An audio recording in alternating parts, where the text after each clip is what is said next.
Hi guys, so ayun, dumating na yung order kong oximeter. So from TikTok, so bumili ako sa TikTok guys, hindi na ako nagpunta ng mall. And I bought this oximeter from TikTok. So maraming oximeter guys, with different brands and also different brand. So pero yung binili ko guys, doon ako sa mahal kasi when I read binasa ko lahat ng mga um, ratings and nabasa ko doon na hindi maganda yung affordable. Meron ako nabasa na tag 45 pesos lang, 99 pesos. But this oximeter is I bought this one for 400 plus, 460 plus, something ganun. So I bought this from TikTok. So ito yung pagkabukas ko and nakita ko to, yung tawag dito. Ano bang tawag dito? Yun, and then here meron na siyang charger guys, and also ito yung kulay.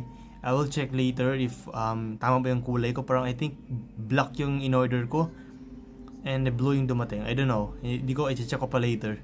So, yun, meron siyang yung parang tali niya. Yun, and then tinry ko na sa sarili ko and yung result is 96. So, which is normal for blood oxygen. So, yun. Yung kasi guys, yung oximeter ginagamit siya to check your blood oxygen, yung oxygen sa blood natin, no? So if 95 pataas, so normal yon. If below 95 is meron siyang yung level na yan, but hindi na siya normal, ganun. So ayan, sa akin naman normal kasi 96. To minsan nagte-test na ako 97, 98 yon. So ayan, tinetest ko ulit, tingnan natin yung result is 97, so normal siya. Is good. And ayun, and ito na yung oximeter ko and gagamitin ko to for my entire class sa caregiving. So ito na yung mga gamit ko. So meron akong stethoscope. So ito yung chine-check natin, ito yung heartbeat, i-check mo siya. And ito yung nilalagyan ng yellow para hot and cold compress. I have also face mask, and I have also first aid kit.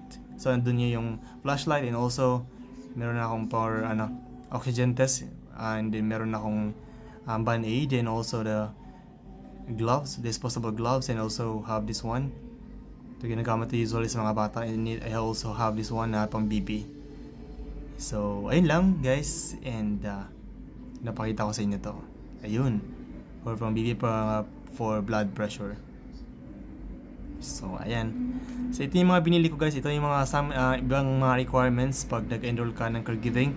So, you should have this one guys kasi bilang isang caregiving, you also save lives also. So, tinitrain tayo to save lives also. And, ayun. So, dapat meron tayong ganito just in case na and kailangan natin to for monitoring and also for, para sa patients natin.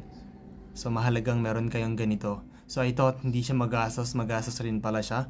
Kasi nakakuha ko ng scholarship from TESDA, and I thought wala na akong gagastusin, pero kailangan ko pa to. And I have also scrub suit, bumili pa ako ng scrub suit, and also yung uniform scrub suit, and also yung mga aparatos to.